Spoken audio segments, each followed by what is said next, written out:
ಕೃಷಿ ಬಂಡಿ ಯೂಟ್ಯೂಬ್ ಚಾನಲ್ಗೆ ಸ್ವಾಗತ. ನಾವು ಈ ದಿನ ಮಾಗಡಿ ತಾಲೂಕಿನ ಬೆಳಗುಂಬ ಗ್ರಾಮದಲ್ಲಿರುವ ಪಟೇಲ್ ಶೀಪ್ ಫಾರಂ, ಪಟೇಲ್ ಕುರಿ ಫಾರಂಗೆ ನಾವು ಈ ದಿನ ಭೇಟಿ ನೀಡಿದ್ದೇವೆ. ಇಂಜಿನಿಯರಿಂಗ್ ಓದುತ್ತಿರುವ ವಿದ್ಯಾರ್ಥಿ ಈ ಫಾರಮನ್ನು ನಡೆಸುತ್ತಿದ್ದಾನೆ. ನಮಸ್ಕಾರ, ನಿಮ್ಮ ಪರಿಚಯ ಮಾಡ್ಕೊತೀರಾ? ನಮ್ಮ ಹೆಸರು ಶರತ್ ಪಟೇಲ್ ಅಂತ ಹೇಳಿ.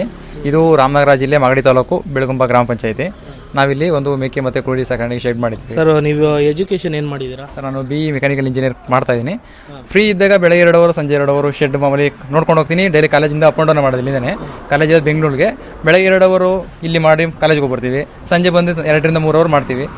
ಪರವಾಗಿಲ್ಲ, ಮೇಂಟೈನ್ ಮಾಡ್ತಾ ಇದ್ದೀವಿ. ಬೆಳಗ್ಗೆ ಸಂಜೆ ಪಾರ್ಟ್ ಟೈಮ್ ಜಾಬ್ ಥರ ಇದನ್ನೇ ಕಂಟಿನ್ಯೂ ಮಾಡ್ತಾ ಇದ್ದೀವಿ. ಸರ್, ನಾವು ಶೆಡ್ ನೋಡ್ತಾ ಇದ್ದೀವಿ. ಇದು ಅಳತೆ ಏನಿದೆ ಸರ್? ಇದ್ರ ಸರ್, ಇದು 18x30 ಇದೆ. ನಾವೇ ಮಾಡಿಸಿದ್ದು, ನಮ್ಮ ಸ್ವಂತದವರೇ ಮಾಡಿದ್ದು. ಹಾಗಾಗಿ ನಾವು ಇದು ಸ್ವಲ್ಪ ಲೋ ಕಾಸ್ಟಲ್ಲಿ ಮಾಡಿರೋಂಥ ಶೆಡ್. ಇದು ಹೆಂಗೆ ಅಂದರೆ ಎಲ್ಲ ಮೆಟಲ್ಸ್ಗಳೆಲ್ಲ ಮರದ ಮೆಟಲ್ ಯೂಸ್ ಮಾಡಿದ್ದೀವಿ. ಆದಷ್ಟು ಕಬ್ಬಣ ಕಮ್ಮಿ ಮಾಡಿದ್ದೀವಿ. ಕೆಳಗಡೆ ತುಕ್ಕಿಡೋ ಈ ಬೀಮ್ಸ್ ಎಲ್ಲ ಯಾವುದು ಕಬ್ಬಣ ಅಲ್ಲ, ಮರದು ತುಕ್ಕಿಡೋದಿಲ್ಲ. ಲೈಫ್ ಟೈಮ್ ಜಾಸ್ತಿ ಇರುತ್ತೆ. ಹಾಗಾಗಿ ಈ ಮೆಟಲ್ನ ಯೂಸ್ ಮಾಡಿದ್ದೀವಿ ನಾವು. ಮತ್ತೆ ಇಲ್ಲಿ ನೋಡ್ತಾ ಇದ್ದೀವಿ ಮೇವಾಕಕ್ಕೆ. ಇಲ್ಲಿ ಇದೊಂಥರ ಡಿಫ್ರೆಂಟ್ ಆಗಿದೆ. ಮೆಟಲಲ್ಲಿ ಮಾಡಿಲ್ಲ ಇದು. ಸರ್, ಏಕೆಂದರೆ ಅದು ಮೆಟಲ್ ಯಾಕೆ ಮಾಡಿಲ್ಲ ಅಂದರೆ, ಒಂದು ಮರಿ ಗುದ್ದಾಗ ಸೌಂಡ್ ಬರುತ್ತೆ ಮೆಟಲ್ ಮಾಡಿದ್ರೆ. ಇದೇನಾಗುತ್ತೆ ಅಂದರೆ ಕಮ್ಮಿ ಆಗುತ್ತೆ, ಲೈಫ್ ಟೈಮ್ ಜಾಸ್ತಿ ಬರುತ್ತೆ. ಏಕೆಂದರೆ ಒಡೆದೋಗಲ್ಲ, ಬಿಡ್ದೋಗಲ್ಲ. ಕಬ್ಬಣ ಆದರೆ ಹೊಡೆದ್ರೆ ಫೋರ್ಸ್ ನೈಟಲ್ಲಿ ಸಕ್ಕ ಸೌಂಡ್ ಬರುತ್ತೆ, ಮನೆಗೆ ಕಾಲ. ಆದ ಕಾರಣಕ್ಕೋಸ್ಕರ ಇದನ್ನ ಇದು ಮಾಡಿದ್ದೀವಿ. ಈ ಥರ PVC ಮಾಡಿರೋದು. ನೀವು BE ಮಾಡಿಕೊಂಡು ಈ ಥರ ಕುರಿ ಸಾಕಾಣಿಕೆ ಈ ಥರ ಎಲ್ಲ ಮಾಡಬೇಕು ಅಂತ ಹೇಳ್ಬಿಟ್ಟು ನಿಮ್ಗೆ ಆಸಕ್ತಿ ಹೇಗೆ ಬಂತು? ಸರ್, ನಮ್ಮ ಮೊದಲಿಂದನೂ ಪ್ಲ್ಯಾನ್ ಇತ್ತು. ಈ ಥರ ಒಂದು ಮಾಡಬೇಕು ಅಂತ ಆಸೆ ಇತ್ತು. ಊರ ಹತ್ರ ಒಂದೇನೋ ಚಿಕ್ಕದಾಗಿ ಮಾಡ್ಕೊಂಡು ಇರಬೇಕು ಅಂತ ಆಸೆ ಇತ್ತು. ಹಾಗೆ ಫ್ರೆಂಡ್ಸ್ಗಳೆಲ್ಲ ಮಾಡಿರೋದೆಲ್ಲ ನೋಡಿದ್ವಿ. ಅವರು ಚೆನ್ನಾಗಿ ಹೆಂಗೆ ಮಾಡ್ತಿರೋದು ನೋಡಿದ್ವಿ. ಹಾಗಾಗಿ ನಾವು ಯಾಕೆ ಮಾಡಬಾರ್ದು, ಈ ಥರ ಮಾಡಬಾರ್ದಲ್ಲ ಅಂತ ನೋಡಿ ಫಸ್ಟು ಮನೆ ಹತ್ರ ಮಾಡೋ ಅಂತ ಐಡಿಯಾ ಮಾಡಿದ್ವಿ. ಮನೆ ಹತ್ರ ಬೇಡ, ಇಲ್ಲಿ ತೋಟ ಹತ್ರ ಎಲ್ಲ ಚಿಕ್ಕದಾಗಿ ಮಾಡ್ಕೊಳ್ಳೋಣ ಅಂತ ಹೇಳಿ ಇಲ್ಲಿ ಮಾಡಿದ್ದೀವಿ. ಇಲ್ಲಿ ಆರಾಮಾಗಿದೆ. ಡೈಲಿ ವಾತಾವರಣ ಹಿಡಿದು ನೀರು ಅವಶ್ಯಕತೆ ಎಲ್ಲ ಚೆನ್ನಾಗಿದೆ. ಹಾಗಾಗಿ ಇಲ್ಲೇ ಮಾಡ್ಕೊಂಡಿದ್ದೀವಿ. ಆರಾಮಾಗಿದೆ, ಏನು ತೊಂದರೆ ಇಲ್ಲ. ಎಲ್ಲ ಚೆನ್ನಾಗಿ ವರ್ಕೌಟ್ ಆಗ್ತಾ ಇದೆ ಸರ್. ಕುರಿ ಸಾಕಾಣಿಕೆ ಮಾಡಬೇಕು ಅಂತಲೇ ಹೆಂಗೆ ನಿಮ್ಗೆ ಅನ್ನಿಸ್ತು? ನೋಡಿದ್ರೆ ಇಲ್ಲಿ ಶೆಡ್ ಕಾಸ್ಟ್ ಬಂದ್ಬಿಟ್ಟು 3 ಲಕ್ಷ ಹತ್ತತ್ರ ಬಿದ್ದಿದೆ. ಈ ಕುರಿಗೆ 50 ಕುರಿಗೆ ಹತ್ತತ್ರ 3 ಲಕ್ಷ ತನಕ ಬೀಳುತ್ತೆ. ಇದ್ರ ಬದಲು ಹಸಿನ ಶೆಡ್ ಮಾಡಿ ಹಸುಗಳನ್ನೇ ಸಾಕ್ಬೋದಾಯ್ತು ನೀವು, ಅಲ್ವಾ? ಅದನ್ನ ಬಿಟ್ಟು ನೀವು ಕುರಿನೇ ಯಾಕೆ ಆಯ್ಕೆ ಮಾಡ್ಕೊಂಡಿದ್ದೀರಾ? ಸರ್, ನಾವು ಮೊದಲು ಹಸುನು ಸಾಕಿದ್ವಿ, ಇಲ್ಲ ಅಂತ ಅಲ್ಲ. ಹಸುಗಳು ಸಾಕಿದ್ವಿ, ದನಗಳೆಲ್ಲ ಸಾಕಿದ್ವಿ. ಅಂದ್ರೆ ಏನಪ್ಪ ಅಂದರೆ ಮೇಂಟೆನೆನ್ಸ್ ಕಾಸ್ಟ್ ಜಾಸ್ತಿ ಬರುತ್ತೆ. ಬೆಳಗ್ಗೆ 2 ಅವರ್ ಇದಲ್ಲಾದರೆ ಬೆಳಗ್ಗೆ 2 ಅವರ್ ಸಂಜೆ 2 ಅವರ್ ಮಾಡಿ ಆರಾಮಾಗಿರ್ಬೋದು. ಆದರೆ ಬೆಳಗ್ಗೆ ಮೇಯಿಸಬೇಕು, ಹಾಲು ಕರಿಬೇಕು, ಮತ್ತು ಸಂಜೆನೂ ಮಾಡಬೇಕು. ಎಲ್ಲ ಟೈಮಲ್ಲೂ ಕಾಸ್ಟ್ ಜಾಸ್ತಿ ಇದೆ. ಅದು ಸಾಲದಕ್ಕೆ ಒಂದಕ್ಕೆ ಹೆವಿ ಇನ್ವೆಸ್ಟ್ ಮಾಡಬೇಕು. ಈಗ ಒಂದು ಹಸುವಿಗೆ 1 ಲ್ಯಾಕ್ ಇನ್ವೆಸ್ಟ್ ಮಾಡೋದು, 10 ಮರಿಗೆ 1 ಲ್ಯಾಕ್ ಇನ್ವೆಸ್ಟ್ ಮಾಡೋಣ, ಅಲ್ಲೇನೆ ಗೇನ್ ತೆಗೆಯೋಣ. ಆ ಥರ ನಮ್ಮ ಪ್ರೊಸೆಸಲ್ಲಿ ಮಾಡೋದಿದು. ಈಗ ಸೀಮೆಸಿಗಾರೆ ಡೈಲಿ ಹಾಲು ತೆಗಿಬೇಕು, ಡೈಲಿ ಹಾಲು ಹಾಕಬೇಕು, ಇದಾ ಥರ ಇಲ್ಲ. ಒಬ್ರಿಗೆ ಯಾವುದೋ ಕಾಯಿಲೆ ಬರೋದಿಲ್ಲ, ಏನಿಲ್ಲ. ಈಗ ಒಬ್ಬರು ಹಾಲು ಕರಿಬೇಕು ಅಂದರೆ ಡೈಲಿ ಅವ್ರಿಗೆ ಮೈಕೈ ನೋವಾಗಿರ್ಬೋದು, ಎಲ್ಲ ಬರುತ್ತೆ. ಈ ಮರಿಲಿ ಆ ಥರ ಏನಿಲ್ಲ. ಅಂದರೆ ಬೆಳಗ್ಗೆ 1 ಟೈಮ್ ಮೇವು ಹಾಕ್ತೀವಿ, ಸಂಜೆ 1 ಟೈಮ್ ಮೇವು ಹಾಕ್ತೀವಿ. ಆರಾಮಾಗಿ ಏನು ಫ್ರೀ ಆಗಿರುತ್ತೆ. ಲೋ ಮೇಂಟೆನೆನ್ಸ್ ಮಾಡ್ಬೋದು, ಏನು ತೊಂದರೆ ಏನಿಲ್ಲ. ಆರಾಮಾಗಿ ಯಾರು ಬೇಕಾದರೂ ಮೇಂಟೈನ್ ಮಾಡ್ಬೋದು. ಯಾವ ಉದಿಯಲ್ಲಿ ಎಲ್ಲ ಪ್ರತಿಯೊಂದು ಕಟ್ಟಿಬಿಟ್ಟಿದ್ದೀವಿ.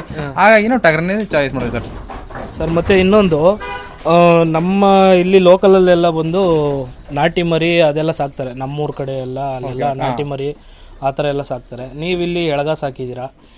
ಹೆಂಗೆ ಅದಕ್ಕೂ ಇದಕ್ಕೂ ಏನು ವ್ಯತ್ಯಾಸ? ಮತ್ತು ಇದರಿಂದ ಹೆಂಗೆ ಲಾಭ ತೆಗಿಬೋದು, ಅದ್ರಾಗೇನು ಲಾಭ ತೆಗಿಬೋದು ಅಂತ ಏನಾದರೂ ಒಂದು ಸ್ವಲ್ಪ ಇನ್ಫಾರ್ಮೇಷನ್ ಗೊತ್ತಿದ್ರೆ ಅದೊಂದು ಸ್ವಲ್ಪ ಹಂಚ್ಕೊಡಿ ಸರ್. ಏಕೆಂದರೆ ನಾಟಿ ಮರಿ ಏನೇಂದ್ರೂ ಇದನ್ನ ಆ ನಾಟಿ ಮರಿ ಬೇಗ ಗೇನ್ ಬರೋದಿಲ್ಲ, ಇಷ್ಟು ಲುಕ್ ಬರೋದಿಲ್ಲ, ಇಷ್ಟು ಹೈಟ್ ಬರೋದಿಲ್ಲ. ನಾಟಿ ಮರಿ ಮ್ಯಾಕ್ಸಿಮಮ್ 1 ವರ್ಷ ಬೇಕು ದಪ್ಪ ಆಗೋದಕ್ಕೆ, ಅದು ಸೇಲ್ ಬರಬೇಕು ಅಂದರೆ. ಇದೇನಿಲ್ಲ, ಆರಾಮಾಗೆ 7 to 8 ಮಂತ್ಸ್ ಆರಾಮ ಮಾರ್ಬೋದು, ತೊಂದರೆ ಇಲ್ಲ. ಮರಿ ಚೆನ್ನಾಗಿ ಗೇಟ್ ಬರ್ತದೆ. ನಾಟಿ ಕುರಿ ಯಾವುದೇ ಕಾರಣಕ್ಕೂ 50+ ಆಗಲಿ 60 ಬರೋದಿಲ್ಲ. ಈ ಮರಿ ನಮ್ಮದು 100 ಬೇಕಾದ್ರೆ ರೀಚ್ ಮಾಡುವಂಥ ನಮ್ಮ ಕೆಪಾಸಿಟಿ ಇದ್ದಷ್ಟು. ಎಷ್ಟು ಮೇವು ಕೊಡ್ತೀವಿ, ಎಷ್ಟು ತಿಂಡಿ ಕೊಡ್ತೀವಿ, ಅದ್ರ ಮೇಲೆ ಮರಿ ರೀಚ್ ಆಗುತ್ತೆ. ಇಲ್ಲ ಅಂದರೆ ಮರಿ ಅದೇ ಥರ ಇರುತ್ತೆ. ಅದಕ್ಕಾಗಿ ಎಳಗನೇ ಚಾಯ್ಸ್ ಮಾಡಿದ್ವಿ. ಎಳಗ ಏನಪ್ಪ ಅಂದರೆ ಪರ್ಫೆಕ್ಟು, ಮಾರಕ್ಕಾಗಲಿ, ಸೇಲಿಂಗ್ ಪರ್ಪಸ್ ಆಗಲಿ, ತರಕ್ಕಾಗಲಿ, ಮಾರಕ್ಕಾಗಲಿ ಎಲ್ಲದಕ್ಕೂ ಒಳ್ಳೆ ಬ್ರೀಡ್ ಇದು. ಯಾವುದೇ ಕಾರಣಕ್ಕೂ ಲಾಸ್ ಅಂತೂ ಆಗಲ್ಲ. ಎಳಗ ಇದೆಯಲ್ಲ perfect batch for manufacturing sir. ನೀವು ಡೈಲಿ ರೊಟೀನ್ ಏನೇನು ಮಾಡ್ತೀರಾ? ಬೆಳಗ್ಗೆ ಎದ್ದು ಇದು ಕ್ಲೀನ್ ಮಾಡೋದಿರ್ಬೋದು, ಮತ್ತು ಅದಕ್ಕೆ ಫುಡ್ಡಿಂದಿರ್ಬೋದು, ಈ ಥರ ನಿಮ್ಮದು ಏನೇನು ಇರುತ್ತೆ ಅದನ್ನೊಂದು ಸ್ವಲ್ಪ ಹೇಳ್ತೀವಿ. ನಾವು ಬೆಳಗ್ಗೆ ಕರೆಕ್ಟಾಗಿ 6 ಗಂಟೆಗೆಲ್ಲ ಕ್ಲೀನ್ ಮಾಡಿಬಿಡ್ತೀವಿ. ಎಲ್ಲ 4 ಟಬ್ ಕ್ಲೀನ್ ಮಾಡಿ ಜೋಳ, ಹಿಂಡಿ, ಕಡಲೆ ಒಟ್ಟು ಹಾಕ್ತೀವಿ. ಒಂದು ಮರಿಗೆ 1 kg ಬರೋದು ಬೆಳಗ್ಗೆ 1 ಟೈಮ್ ಹಾಕ್ತೀವಿ. ಅದಾದಮೇಲೆ ಪ್ರತಿಯೊಂದಕ್ಕೂ ನೀರು ಕೊಡ್ತೀವಿ. ಒಂದು 7 ಗಂಟೆ ಅಷ್ಟು ನೀರು ಕೊಡ್ತೀವಿ. 7-7:30 ಒಣಲು ಹಾಕ್ಬಿಡ್ತೀವಿ. ಆಮೇಲೆ ಅಷ್ಟೇ ಮುಗೀತು. ಮಾರ್ನಿಂಗ್ ಶಿಫ್ಟ್ ಮುಗೀತು. ಮಾರ್ನಿಂಗ್ ಶಿಫ್ಟ್ ಆಮೇಲೆ ಸಂಜೆ ತನಕ ಮನೆಗೆ ಇರೋದೇ ಅದು.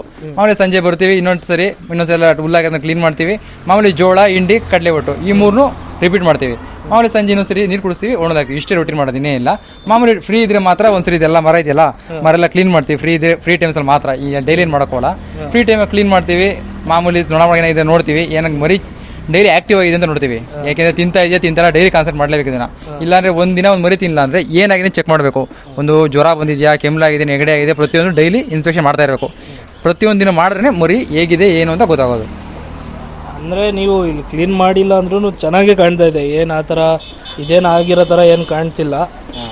ನೀವು ವುಡ್ಡಿನ ಮಾಡಿರೋದು ಚೆನ್ನಾಗಿದೆ, ಇದೊಂಥರ ಲೋ ಬಜೆಟಲ್ಲಿ ಚೆನ್ನಾಗಿ ಮಾಡಿದ್ದೀರಾ. ಮತ್ತು ಇನ್ನೊಂದಣ, ಇದಕ್ಕೆ ಕಾಯಿಲೆ ಆ ಥರ ಯಾವುದಾದ್ರೂ ಬರುತ್ತಲ್ಲ, ಆ ಥರ ಬಗ್ಗೆ ಅದ್ರ ಬಗ್ಗೆ ಒಂದು ಸ್ವಲ್ಪ ಹೇಳಿ. ಮತ್ತು ಅದು ಕಾಯಿಲೆ ಬಂದಾಗ ನೀವು ಯಾವ ಥರ ಔಷಧಿ ಕೊಡ್ತೀರಾ ಅದೊಂದು ಸ್ವಲ್ಪ ಹೇಳಿ. ನಾವು ಫಸ್ಟು ಒಂದು ಬ್ಯಾಚ್ ಮರಿ ತಂದಮೇಲೆ ಒಂದು ದಿನ ಅದಕ್ಕೆ ಏನೇ ಥರದ ಕಾನ್ಸಂಟ್ರೇಟ್ ಫಿಟ್ ಕೊಡಲ್ಲ. ಜೋಳ ಆಗಲಿ, ಹಿಂಡಿ ಆಗಲಿ, ಕಡಲೆ ಒಟ್ಟಾಡಿ ಯಾವುದೂ ಕೊಡಲ್ಲ. ಒಂದು ದಿನ ಏನಂದರೆ ಒಣಲು ನೀರು ಮಡಗಿರ್ತೀವಿ. ಎರಡನೇ ದಿನಕ್ಕೆ ಮಾಮೂಲಿ ಡಿವಾರ್ಮಿಂಗ್ ಮಾಡ್ತೀವಿ. ಡಿವಾರ್ಮಿಂಗ್ ಅಂದರೆ ಜಂತುನಾಶಕ ಮಾಡ್ತೀವಿ. ಜಂತುನಾಶಕ ಆಗಿ 3 ದಿನ ಆದಮೇಲೆ ಜೋಳ ಸ್ಟಾರ್ಟ್ ಮಾಡ್ತೀವಿ. ಆಮೇಲೆ ಅದರಿಂದ 1 ವಾರ ಆದಮೇಲೆ PPR ಮಾಡ್ತೀವಿ. PPR ಆಗಿ ಕರೆಕ್ಟಾಗಿ 1 ತಿಂಗಳಿಂದ 2 ತಿಂಗಳಲ್ಲಿ ET ಮಾಡ್ತೀವಿ. ಆ 2 ಮೇಂಟೈನ್ ಆಗಲ್ಲ ಅಂದರೆ ಅಕಸ್ಮಾತ್ ಮತ್ತೆ ಏನೋ ಜ್ವರ ವೆದರ್ ಏನೋ ಚೇಂಜಸ್ ಆಗ್ತಂದರೆ ಮತ್ತೆ ಡಬಲ್ ಡೋಸು PPR ಮಾಡ್ತೀವಿ. ಏಕೆಂದರೆ PPR ನೆಗಡಿ, ಜ್ವರ, ಕೆಮ್ಮಲುಗೆ PPR ಮಾಡಲೇಬೇಕು. ಇಲ್ಲಾಂದರೆ ಮರಿಗೆ ಕಾಯಿಲೆ ಬರೋ ಚಾನ್ಸಸ್ ಜಾಸ್ತಿ ಇದೆ. ಏಕೆಂದರೆ ಇವು ಒಳಗಿರೋ ಮರಿ ಆಗಿರೋದ್ರಿಂದ ಇಮ್ಯುನಿಟಿ ಪವರ್ ತೀರಾ ಕಮ್ಮಿ ಇರುತ್ತೆ. ಆಚೆ ಇರೋ ಮರಿ ಥರ ಇಮ್ಯುನಿಟಿ ಪವರ್ ಇರಲ್ಲ. ಇದಕ್ಕೆ ಒಳಗೆ ಇರೋದ್ರಿಂದ ಕಾಯಿಲೆ ಬೇಗ ಬರುತ್ತೆ. ಜ್ವರ ಆಗಿರ್ಬೋದು, ನೆಗಡಿ ಆಗಿರ್ಬೋದು, ಕೆಮ್ಮಲಾಗಿರ್ಬೋದು, ಪ್ರತಿಯೊಂದು ಬೇಗ ಬರುತ್ತೆ. ಹಾಗಾಗಿ PPR ಮಾಡಲೇಬೇಕು. ETHS ಏನು ಮಾಡ್ತೀವಿ ಅಂದರೆ ಹೊಟ್ಟೆ ಒಳಗೆ ಕಾಯಿಲೆ ಬರೋದಕ್ಕೆ ನಮ್ಗೆ ಗೊತ್ತಾಗಲ್ಲ. ಹೊಟ್ಟೆಲಿ ಏನು ಕಾಯಿಲೆ ಬಂದಿದೆ ಅಂತ ಅರ್ಥ ಆಗೋದಿಲ್ಲ. ಅದಕ್ಕೋಸ್ಕರ ETHS ಆಗಲಿ ಮಾಡೇ ಮಾಡ್ತೀವಿ. ಜಂತುನಾಶಕ ಯೂಸ್ ಮಾಡ್ತೀವಿ. ಇದು ಒಳ್ಳೆ ಬ್ರ್ಯಾಂಡ್ ಇದೆ.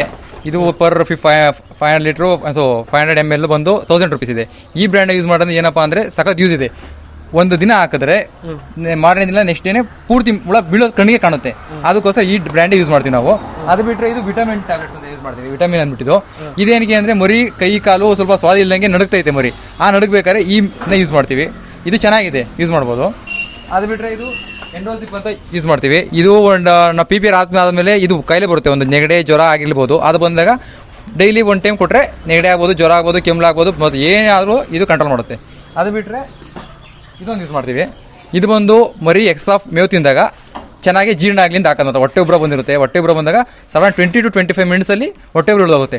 100% ಪಕ್ಕ ರಿಸಲ್ಟ್ ಮಾಡುತ್ತೆ. ಇದು ಚೆನ್ನಾಗಿದೆ. ಇದು ಹೊಟ್ಟೆ ಉಬ್ಬರಿಗಾಗಲಿ ಮತ್ತೊಂದು ಎಲ್ಲಕ್ಕೂ ವರ್ಕ್ ಆಗುತ್ತೆ. ಇದು ಯಾವುದೇ ಥರ ಸೈಡ್ ಎಫೆಕ್ಟ್ ಏನಿಲ್ಲ. ತರಕ್ಕೆ ಹೋಗ್ತಿರಲ್ವಾ, ಅಲ್ಲಿ ಇದನ್ನ ಯಾವ ಥರ ನೀವು ಸೆಲೆಕ್ಟ್ ಮಾಡ್ತೀರಾ ಈ ಕುರಿಗಳನ್ನ? ನಾವು ಸಂತಿಲಿ ಹೋದರೆ ಫಸ್ಟ್ ಆಫ್ ಆಲ್ ಮರಿ ನೋಡ್ತೀವಿ. ಮರಿ ಹೆಂಗಿದೆ, ಗುಡ್ ಕಂಡೀಷನ್ ಇದೆಯಾ, ಹೆಲ್ತಿ ಆಗಿದೆಯಾ ಅಂತ ಫಸ್ಟ್ ಚೆಕ್ ಮಾಡ್ತೀವಿ. ಹೆಲ್ತಿ ಆಗಿದ್ಮೇಲೆ ಸೆಕೆಂಡ್ ಕಂಡೀಷನ್ ಬಂದು ಎರಡಕ್ಕೂ 2 ಕಣ್ಣಿದೆ ಅಂತ ನೋಡ್ತೀವಿ. ಆ ಕಡೆ ಕಣ್ಣಿದೆ, ಈ ಕಡೆ ಕಣ್ಣಿದೆ, ಕಣ್ಣು ಕಾಣ್ತಾ ಇದೆ ಅಂತ ಚೆಕ್ ಮಾಡಬೇಕು. ಆಮೇಲೆ 2 ಕಂಬಿದೆ ಅಂತ ಚೆಕ್ ಮಾಡಬೇಕು. ಕಂಬು ಎಲ್ಲ ಚೆಕ್ ಮಾಡಾದ್ಮೇಲೆ 4 ಕಾಲು ಚೆನ್ನಾಗಿ ನೆಲ ಊರ್ತಾ ಇದೆ ಇರೋದು ಅದು ಚೆಕ್ ಮಾಡಬೇಕು. ಅದಾದಮೇಲೆ ಬೀಜ ಚೆಕ್ ಮಾಡಬೇಕು. 2 ಬೀಜ ಇದ್ರೆ ಮಾತ್ರ ನಮ್ಗೆ ಏನಂತಾರೆ, ನಮ್ಮ ಹಬ್ಬದಲ್ಲಿ ಕುರ್ಬಾನಿದಲ್ಲಿ 2 ಬೀಜ ಇರಲೇಬೇಕು ಮುಸ್ಲಿಮ್ಸ್ಗೆ. ಹಾಗಾಗಿ 2 ಬೀಜ ಇರೋದೇ ತರಬೇಕು. ಫಸ್ಟ್ ಆಫ್ ಆಲ್ ಎಳಗ ಮರಿನೇ ತರಬೇಕು. ಇನ್ನು ಎಳಗ ಮರಿ ಬೇರೆ ಬಿಟ್ಟರೆ ಮರಿ ಗೈನ್ ಬರೋದಿಲ್ಲ, ವರ್ತಿರೋದಿಲ್ಲ. ತಂದಮೇಲೆ ಅದು ಇಲ್ಲಿ ಬಂದಮೇಲೆ ನಮಗೆ ಅಡ್ಜಸ್ಟ್ ಆಗಲ್ಲ. ನಮ್ಮ ವೆದರ್ ಏನಿದೆ ಅದರಲ್ಲಿ ಎಳಗ ಮರಿ ಬಿಟ್ಟರೆ ಬೇರೆ ಯಾವುದು ಅಡ್ಜಸ್ಟ್ ಆಯ್ತಾ ಇಲ್ಲ. ಈ ವೆದರಲ್ಲಿ ಬೇರೆ ಕಡೆಯಿಂದ ತರೋ ಟ್ರಾನ್ಸ್ಪೋರ್ಟೇಷನಲ್ಲಿ ಎಳಗ ಮರಿ ಬಿಟ್ಟರೆ ಬೇರೆ ಯಾವುದು ವರ್ಕೌಟ್ ಆಯ್ತಿಲ್ಲ. ಆಮೇಲೆ ಏನಪ್ಪ ಅಂದರೆ ಮರಿ ತರಬೇಕಾದ್ರೆ ಮರಿ ಬೀಸಾಗಿರಬೇಕು, ಕಾಲು ಬಿಟ್ಟಿರಬೇಕು, ಚೆನ್ನಾಗಿ ನೋಡೋಕ್ಕೆ ಶೋ ಕಾಣಬೇಕು. ಈಗೇನಂದರೆ ಅವ್ರ ಬಕ್ರೀದಲ್ಲಿ ನಮ್ಮ ಮರಿ ತೊಗೊಳ್ಳೋರಂಥವ್ರು ಅವ್ರ ಮರಿ ಲೆಂತ್ ಆಗಿರೋದೇ ನೋಡ್ತಾರೆ. ಆದಷ್ಟು ಕಾಲು ಕೈ ಚೆನ್ನಾಗಿರಬೇಕು, ಚೆನ್ನಾಗಿರಬೇಕು, ಕಣ್ಣು ಚೆನ್ನಾಗಿರಬೇಕು, ಪ್ರತಿಯೊಂದು ಚೆನ್ನಾಗಿರಬೇಕು. ಅವ್ರಿಗೆ ಒಂದು ಡಿಫಾಲ್ಟ್ಸ್ ಇರಬಾರ್ದು. ಆ ಥರ ಮರಿ ನೋಡಿ ತರೋದಲ್ಲ ನಾವು ಅಲ್ಲಿ ಸಂತೆ ತರೋದು ಅಣ್ಣ. ಮತ್ತು ಸಂತೆಯಲ್ಲಿ ಈ ದಳ್ಳಾಳಿಗಳು ಕೆಲವೊಬ್ರು ಇರ್ತಾರೆ, ಅವರು ಒಂದೊಂದು ತುಂಬ ಮೋಸ ಮಾಡ್ತಾರೆ. ಒಬ್ಬೊಬ್ರು, ನಾವೆಲ್ಲರೂ ಅಂತ ಹೇಳೋಕ್ಕಾಗಲ್ಲ, ಒಬ್ಬೊಬ್ರು ತುಂಬ ಮೋಸ ಮಾಡ್ತಾರೆ. ಆ ಥರ ಇರೋದ್ರಿಂದ ನೀವು ಅಲ್ಲೇ ಏನು ಪರ್ಚೇಸ್ ಮಾಡ್ಕೊಂಬತ್ತೀರಾ ಅವರು ಇರೋಂಥ ದಳ್ಳಾಳಿಗಳ ಹತ್ರ, ಅಥವಾ ನೀವು ಯಾವ ಥರ ಇದು ಮಾಡ್ತೀರಾ? ಅಣ್ಣ, ನಾವು ದಳ್ಳಾಳಿ ಅಂದರೆ ಇಲ್ಲಿಂದನೇ ಕರ್ಕೊಂಡು ಹೋಗ್ಬಿಡ್ತೀವಿ. ಯಾಕೆಂದರೆ ಅಲ್ಲಿ ಸಖತ್ತು ಮೋಸ ಮಾಡ್ತಾರೆ. ನಾವು ಇಲ್ಲಿಂದ ಯಾರನ್ನೇ ಕರ್ಕೊಂಡು ಹೋದ್ರು ಅಲ್ಲಿರೋ ದಳ್ಳಾಳಿ ಅವ್ರವ್ರೇ ಫ್ರೆಂಡ್ಸ್ ಇರ್ತಾರೆ. ಹಾಗಾಗಿ ತುಂಬ ಮೋಸ ಮಾಡ್ತಾರೆ. ಏನು ಮಾಡ್ತಾರೆ ಅಂದರೆ, ನಮ್ಮ ಫಸ್ಟ್ ವ್ಯಾಪಾರ ಮಾಡಿ ಕಾಡಿ ಹಾಕೋ ಟೈಮಲ್ಲಿ ಒಂದು ಮರಿ ಎಕ್ಸ್ಚೇಂಜ್ ಮಾಡ್ಬಿಡ್ತಾರೆ. ಎಕ್ಸ್ಚೇಂಜ್ ಮಾಡೋ ರೀತಿ ಏನಂತ ಅಂದರೆ, ಅದು ಜಾತಿನೇ ಇರೋದಿಲ್ಲ. ಅದು ನಾವು ಎಳಗ ಜಾತಿ ಅಂತ ಫಸ್ಟ್ ಎಲ್ಲ ಸ್ಯಾಂಕ್ಷನ್ ಮಾಡಿ ತೊಗೊಂಡಿರ್ತೀವಿ. 30 ಮರಿ ತೊಗೊಂಡಿದ್ದೀವಿ ಒಂದು ಗುಂಪಲ್ಲಿ ಅಂದರೆ 30 ಮರಿ 1 ರಿಂದ 2 ಮರಿ ಚೇಂಜ್ ಮಾಡ್ಬಿಡ್ತಾರೆ. ನಾವು ಏನು ಮಾಡೋರು ಗೊತ್ತಾಗಲ್ಲ. ಒಂದ್ಸರಿ ಟೆಂಪೋ ಫಿಲ್ ಆದಮೇಲೆ ಅವ್ರು ಯಾವುದೇ ಕಾರಣ ರಿಟರ್ನ್ ಇಸ್ಕೊಳ್ಳಲ್ಲ. ನಾವು ಆಲ್ರೆಡಿ ತೊಗೊಂಡು ಹಾಕೊಂಡ್ಬಿಟ್ಟಿದ್ದೀವಿ ಅಂದರೆ ಅದು ಮುಗೀತು. ನಮ್ಮ ಹತ್ರ ಅವ್ರಿಗೆ ಕ್ಯಾಶ್ ಕೊಟ್ಟು ಮರಿ ಹಾಕೊಂಡ್ಮೇಲೆ ಮುಗೀತು. ಆ ಗ್ಯಾಪಲ್ಲಿ ನಾವು ಏನೋ ಚೂರು ಏನೋ ಆ ಕಡೆ ಈ ಕಡೆ ಕಣ್ಣು ಹಾಯಿಸ್ತಾರೆ, 1 ರಿಂದ 2 ಮರಿ ಚೇಂಜ್ ಮಾಡ್ಬಿಡ್ತಾರೆ. ಈಗ ನಮ್ಮ ಶೆಡ್ಡಲ್ಲೇ ಚೇಂಜ್ ಮಾಡಿದ್ರೆ ಬನ್ನಿ ತೋರಿಸ್ತೀನಿ ಹೆಂಗಾಗಿದೆ ಅಂತ. ನೋಡಿ, ಈ ಮರಿ ಇದೆ. ನೋಡಿ, ಈ ಮರಿ ಇದೆಯಲ್ಲ, ಈ ಮರಿ ನಮ್ಮ ಬ್ಯಾಚಲ್ಲಿ ಇರಲಿಲ್ಲ. ನಾವು ತೊಗೊಂಡಾಗ ಈ ಬ್ಯಾಚಲ್ಲಿ ಆ ಬ್ಯಾಚಲ್ಲಿ ಗುಂಪಲ್ಲಿ ಇರಲಿಲ್ಲ. ಇದು ಇದೇನಾಗ್ತು ಅಂದರೆ, ನಾವು ಆ ಕಡೆ ಎಲ್ಲ ಹೋದಾಗ ಈ ಮರಿ ಆ ಮರಿ 2 ಚೇಂಜ್ ಮಾಡಿಬಿಟ್ಟಿದ್ದಾರೆ. ಈ ಮರಿ ನೋಡಿ, ಎಷ್ಟೇ ತಿಂದ್ರು ಎಷ್ಟೇ ಮೇವು ಕೊಟ್ಟರು ಗ್ರೋತ್ ಬರಲ್ಲ. ಆ ಮರಿ ನೋಡಿ ಹ್ಯಾಂಡಿಕ್ಯಾಪ್ಟ್ ಇದೆ. ನಾವು ನೋಡಿದಾಗ ಆ ಥರ ಇರಲಿಲ್ಲ. ಅದು ಇಲ್ಲಿ ಮನೆಗೆ ಬಂದಾದ್ಮೇಲೆ ನೋಡ್ತೀವಿ, ಒಂದು ಹ್ಯಾಂಡಿಕ್ಯಾಪ್ಟ್ ಇದೆ, ಒಂದು ಗೇನ್ ಇಲ್ಲ. ಇದು ಯಾವುದೇ ಕಾರಣ ಎಳಗ ಮರಿ ಅಲ್ಲ. ಇಲ್ಲಿಗೆ ನಮ್ಮ ವೆದರ್ಗೆ ಅದು ಸೂಟ್ ಆಯ್ತಾ ಇಲ್ಲ, ಗೇನು ಆಯ್ತಾ ಇಲ್ಲ, ಏನು ಕಾಯಿಲೆ ಕೂಡ ಇಲ್ಲ ಅದಕ್ಕೆ. ಆದರೂ ಅದು ಬೆಳವಣಿಗೆ ಆಗ್ತಾ ಇಲ್ಲ. ಈ ಥರ ಡಿಫಾಲ್ಟ್ಸು ಸುಮಾರು ಆಗುತ್ತೆ ಸಂತೆಲಿ. ಇವೆಲ್ಲ ನೋಡ್ತಿರ್ಬೇಕಾಗುತ್ತೆ. ಎಷ್ಟು ಹುಷಾರಾಗಿರ್ತೀವಿ ಅಷ್ಟು ಹುಷಾರಾಗಿದ್ದರೆ ಮಾತ್ರ ಮರಿ ತರಕಾಗೋ. ಸಂತೆಲಿ ಸಿಕ್ಕಾಪಟ್ಟೆ ಮೋಸ ಇದೆ, ಆದಷ್ಟು ಹುಷಾರಾಗಿ ತರಬೇಕಾಗುತ್ತೆ ಸರ್. ಅಣ್ಣ ಇವಾಗ ಈ ಮರಿನ ನೀವು ಎಷ್ಟಂಗೆ ತತ್ತೀರಾ ಮತ್ತು ಸೇಲ್ ಮಾಡಬೇಕಾದ್ರೆ ಎಷ್ಟಂಗೆ ಮಾರ್ತೀರಾ ಅದ್ರ ಬಗ್ಗೆ ಒಂದು ಸ್ವಲ್ಪ ಅಣ್ಣ ನಾವಿದು ಮರಿ ಎಲ್ಲ ಕೆರೂರಿಂದ ತಂದಿದ್ದು. ಅಲ್ಲಿಂದ ಕೆರೂರಿಂದ ಮಾಗಡಿ ಏನಿಲ್ಲ 500 to 600 ಕಿಲೋಮೀಟರ್ ದೂರ ಇದೆ. ಅಲ್ಲಿ ತರೋಕೆ ಹೋದಾಗ ಅಲ್ಲಿ ನಮ್ಮ ಮರಿ ಬಂದು ಒಂದು ಮರಿಗೆ 10,000 ಬಿದ್ದಿತ್ತು. ಅಲ್ಲಿ ಇಲ್ಲಿ ಮಾಮೂಲಿ ತರೋಷ್ಟಕ್ಕೆ 10,300 ಬಿದ್ದಿತ್ತು. ಅಲ್ಲಿಂದ ತರೋಷ್ಟಕ್ಕೆ ಇಲ್ಲಿಗೆ ಒಂದು ಮರಿಗೆ ಒಂದು ತಿಂಗಳಿಗೆ 1,500 ಕಾಸ್ಟ್ ಬರುತ್ತೆ. ನಾವೇನಪ್ಪ ಅಂದರೆ ಮಾಮೂಲಿ ಜಾಸ್ತಿ ಯೂಸ್ ಮಾಡಲ್ಲ, ಒಣಲು ಎಲ್ಲ ನಾವೇ ಬೆಳ್ಕೊತೀವಿ. ಹಾಗಾಗಿ ನಾವು ಮಾತ್ರ ಯೂಸ್ ಮಾಡೋದೇನಪ್ಪ ಅಂದರೆ ಜೋಳ, ಹಿಂಡಿ, ಕಡಲೆ ಒಟ್ಟು ಮಾತ್ರ ಯೂಸ್ ಮಾಡ್ತೀವಿ, ಅಂಗಡಿಯಿಂದ ಬೈ ಮಾಡೋದು. ಮಿಕ್ಕಿದೆಲ್ಲ ನಮ್ಮ ಏನಂದರೆ ಒಣ ರಾಗಿ ಹುಲ್ ಇರ್ಬೋದು, ಮಿಕ್ಕಿದೆಲ್ಲ ನಮ್ಮ ಇಂದ್ರನೇ ಹಾಕೋತೀವಿ. ಇದೇನಂದ್ರೆ ಈಗ ಈ ಬ್ಯಾಚು ಇವತ್ತು ಆಲ್ರೆಡಿ ಸೇಲ್ ಆಗಿದೆ, 21,500 ರೂಪೀಸ್ಗೆ ಇಲ್ಲೇ ಸೇಲ್ ಆಗಿದೆ. ಈಗ ಎಲ್ಲ ತುಂಬ್ಕೊಂಡು ಹೋಗ್ತಾರೆ ಇವರು. ಏನಪ್ಪ ಅಂದರೆ ಆ ಥರ ಇದೆ ಇದು ಕಾಸ್ಟ್. ನಮ್ಮ ಹತ್ರ ಏನಂದರೆ ನಮ್ಮಲ್ಲಿ ಏನಿದೆ ಅದನ್ನ ಹಾಕಿ ಬೆಳೀತಾ ಇದೀವಿ ನಾವು. ಅಂದರೆ ಬೇರೆ ಸೇಲೇಜ್ ಆಗಿ ಇನ್ನೊಂದಾಗಲೇ ತರ್ತಾ ಇಲ್ಲ. ಒಣಲು ಇದೆ, ಒಣಲು ನಾವೇ ಬೆಳಿತೀವಿ, ಹಾಗಾಗಿ ಒಣಲು ಯೂಸ್ ಮಾಡ್ತೀವಿ ಸರ್ ಇದಕ್ಕೆ. ಅಂದರೆ ಸರ್ ಇವಾಗ ಒಣಲು ನೀವೇ ಬೆಳೀತಾ ಇದ್ದೀರಾ, ಅದು ಬೇರೆ ಕೊಂಡ್ಕೊಂಬಂದು ಹಾಕ್ಬೇಕು ಅಂತ ಅಂದರೆ ಅವ್ರಿಗೆ ಎಷ್ಟಾಗುತ್ತೆ ಅಮೌಂಟು?